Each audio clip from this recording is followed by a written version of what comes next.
Հիմա մի կարևոր թեմայից եմ ուզում խոսել ապահովագրության մասով, որ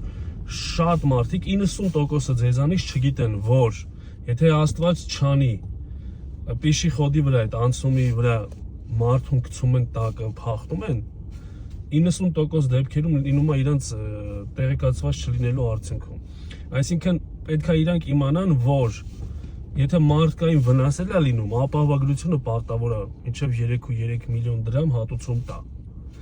Այսինքն, եթե այդ ինֆորմացիան ապահովագրությունները տային մարդկանց, շատ մարդիկ չէին փախնի ու շատ մարդկանց, այսպես ասած, չէին վնասի, չէին մահվան պատճառ լինի,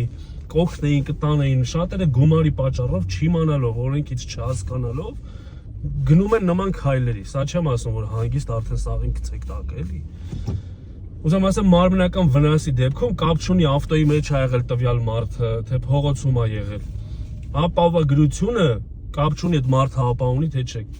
Վնաս տվողի ապահովագրությունը պետք է հատուցի 3.3 միլիոն։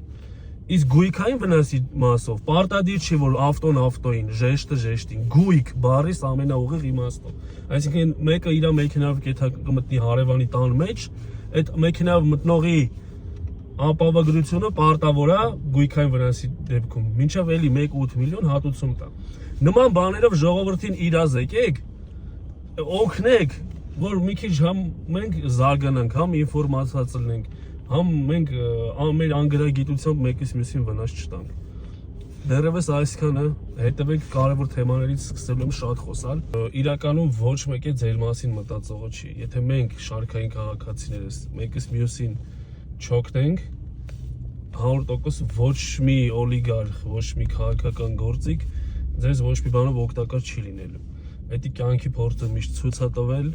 հիմա էլ ցույց է տալիս ու ցույց է տալու։ Պետք չի որ ձեր ժամանակը, ձեր կյանքը անցկացնեք ճակերտավոր սպասելիքներով։